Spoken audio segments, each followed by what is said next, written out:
السلام علیکم، میں ہوں سدرا اسماعیل اور آپ دیکھ رہے ہیں مسلمان ٹی وی۔ خبر شامل کرتے ہیں راولپنڈی سے۔ نابینا افراد کو معاشرے کا کارآمد رکن بنانا وقت کی اہم ضرورت ہے: سید وجیہ الحسن۔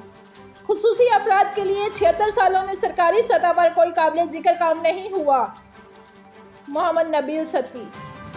پاکستان کی لگ بھگ 15% آبادی خصوصی افراد پر مشتمل ہے، مگر بدقسمتی سے حکومتی سطح پر خصوصی افراد کے لیے کوئی قابل ذکر قدم نہیں اٹھایا گیا ہے۔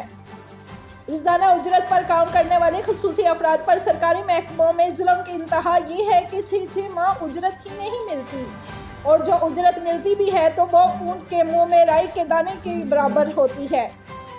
ان خیالات کا اظہار سید وجیہ الحسن شاہ، صدر وائس آف اسپیشل پرسنز اور فاؤنڈر محمد نبیل ستی نے ایک انٹرویو میں ہماری ٹیم کے ساتھ خصوصی گفتگو کرتے ہوئے کیا۔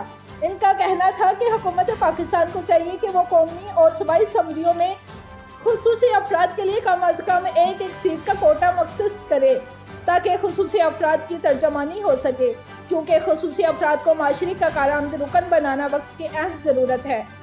وائس آف اسپیشل پرسنز ایک ایسا ادارہ ہے جو پاکستان بھر میں خصوصی افراد کو ضروری انسٹرومنٹ مہیا کرتا ہے۔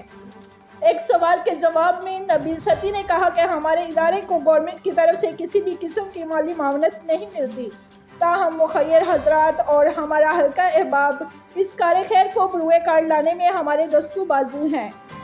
یاد رہے کہ بے نظیر انکم سپورٹ پروگرام ہو یا کوئی اور حکومتی منصوبہ، خصوصی افراد کو ہمیشہ نظر انداز کیا جاتا ہے، جو ایک ظلم اور ناانصافی ہے۔ حکومت کو چاہیے کہ خصوصی افراد کو دور حاضر کی ضرورت کے مطابق معقول مالی امداد دینا بہت ضروری ہے تاکہ یہ لوگ بھی عزت کے ساتھ زندگی گزار سکیں۔